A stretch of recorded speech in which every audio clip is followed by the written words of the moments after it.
Well, the big cone tosser. No, he's not he was tossing the cone, as in the Scottish Highland sport tossing the caber. Yeah, Chris, there he is in the black t-shirt with his friend who's tossing his cap. In the background, they've made their way to the Porsche showroom as, you know, it's a pop-up showroom. You know, just to remind us here on the mean streets of Manchester what we're missing out on. And I think he's inquiring about the Porsche 911 Turbo S with the Alpine roof rack edition extra. And get this, it's only £160,000. And here comes the Mitsubishi Outlander PH electronic vehicle full of guns. Guns, guns, guns. They have 3 guns. They've got the Taser, the Glock 9mm, and then they've got the rifle, the semi-automatic rifle, the Heckler & Koch G36. Now I'm just shit talking. I'm just here to see if they freak out about these 2 guys still partying from last night, inquiring about the Porsche.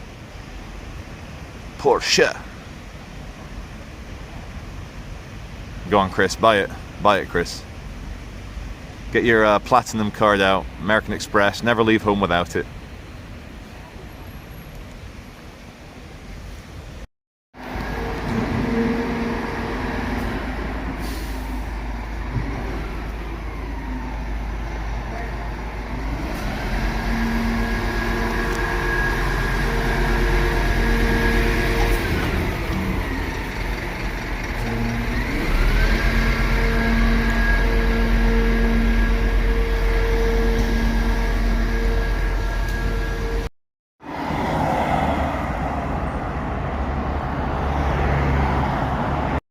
Okay everyone, good morning. Wednesday the 28th. Welcome to the East Lancashire Highway, connecting Manchester and Salford to Liverpool. We're here with a sneaky little smart car with 2 officers in it.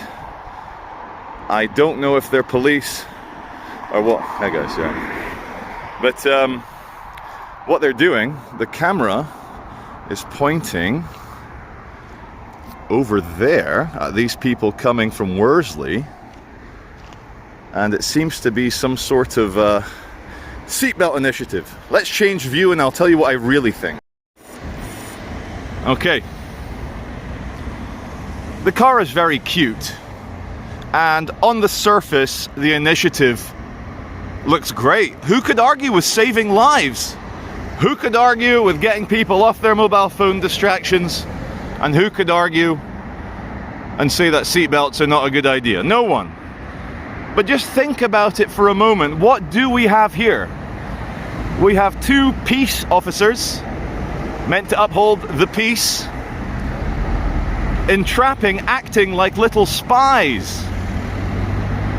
This reminds me of a video I did a few years ago called Sneaky Black Shirts versus Smoking Students. The environmental enforcers hiding, waiting for the foreign students, English students, to drop their cigarette butts. Now here, we're not even in central Manchester. We're out 6 miles out in the suburbia of Swinton. And I don't think the police, as our agreed, consented monopoly on force and violence, should be acting in a kind of trappy way. I mean, this road already is littered with speed cameras, bus lane cameras. It's already monitored to hell. The last time there was a fatality on this road in this area was in 2011. That's exactly 10 years ago, when they lowered the speed limit from 50, which was a good speed for a massive straight dual triple lane highway. And now it's at 40 miles an hour. And the bad boys don't see any moral or psychological or governmental issue with just monitoring the public like this surveillance.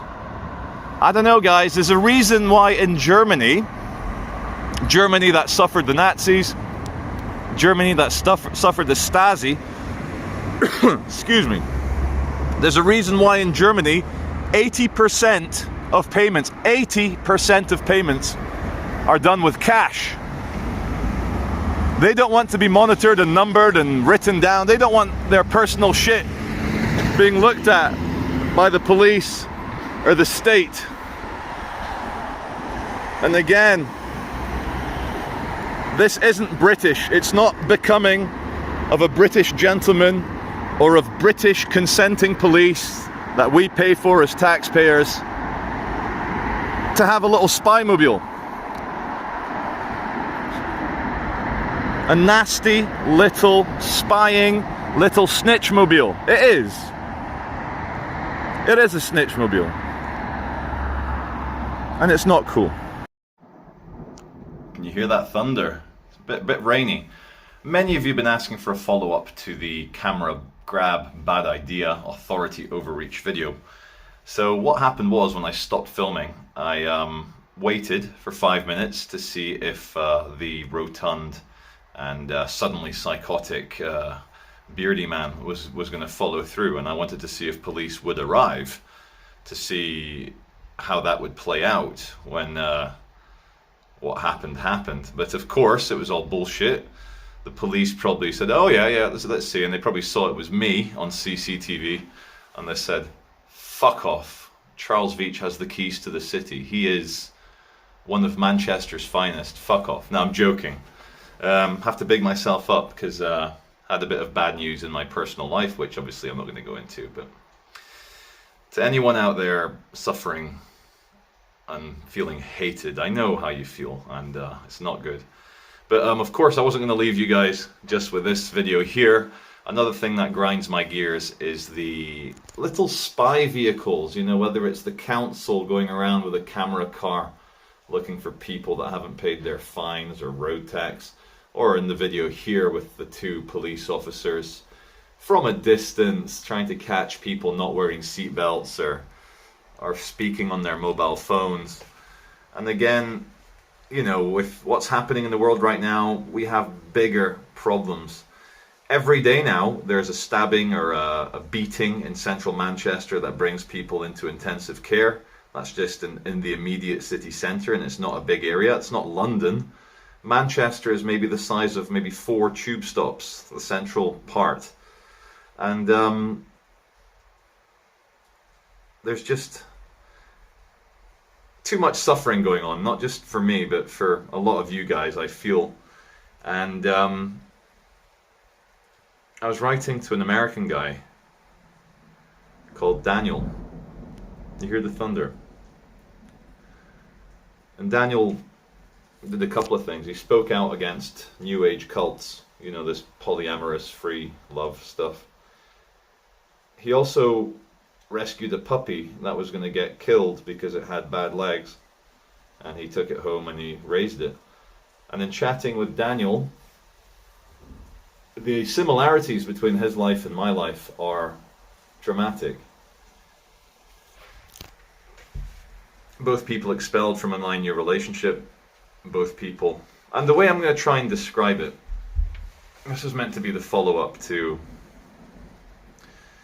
but the way I try and describe it, let's say you fall in love with your partner, your love of your life, and whether you have children together or not, that doesn't matter to the purity of the love.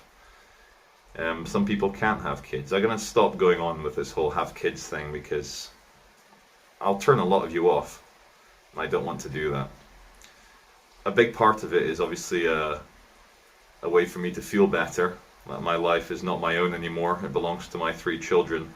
So if I have to do that sacrifice, so should you all. But American Daniel, after 9 years, same as me, 9 years, was suddenly told he wasn't, well, you know, when you love someone, the way I describe it, you're 2 soldiers. Life is an absolute bitch. Life is violence and suffering and humiliation a lot of the time. And when you fall in love with someone and they have your back, you are like 2 well-armed soldiers back to back, defending a gate to infinity. You're defending that gate, and in that infinity, behind those gates are your children, your family, everything that's meaningful. And it's a very difficult job for the two soldiers to defend that gate, because every monster, every demon, every ghoul, yeah, every devil wants to destroy the gates and destroy the contents of the gates. It wants to get into that enclosure and destroy it. And when your fellow soldier, who you would die for, who you have to believe would die for you, turns around and slits your throat and kicks you in the ditch, it comes out of nowhere. There's no way anyone can defend that gate alone. And you trusted the person to watch it with you, because what's behind the gates is very valuable.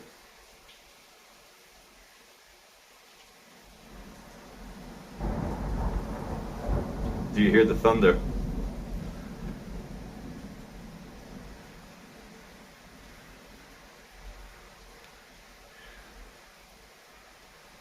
I wish other people would be more honest with how they suffer. Not to like fetishize it or to like say, wow, suffer together. No. There is a shore of hope and love and happiness and decency that we're all trying to sail towards. We're all in the same boat. And there is some peace in knowing that you're not alone. You're not going through this by yourself. There's a lot of people better than you who have suffered worse. So it's chaos. It is totally chaos. Nothing makes sense. You doubt yourself. What kind of soldier am I for someone to do that to me? You doubt the other person. Did I ever know that person? And you doubt what's behind the gates. What the fuck have I been guarding for a decade? So people, I want to end back to Metrolink security man. People are saying I need to pursue a complaint, I need to get him fired, I need to do that. But what I do is dramatic enough, you know, getting it out there. I think it's on like 33,000 views in a day and a half. I predicted it was going to go between 50,000 and 100,000 views, and I think it will. That's enough. If my channel has a name, it's to, in a non-violent manner, drag people's demons into the light, into the lens, into the court of public opinion. Tens of thousands, if not hundreds of thousands of people then pass judgment, and I think that's very healthy. And I wish I had more exciting Charlie Veitch stuff for you guys, but some bad news came as a bit of a shock, and yeah, I'll tell you what, yeah, you guys, like, why am I living in hotels? That thunder. You know when your life falls apart, your first stage is denial. And I've been in denial about the other soldier not wanting to guard the gates with me anymore. But I think I need to accept it, and I need to get my own place. And I need to admit I lost and I was wrong. So thanks for watching.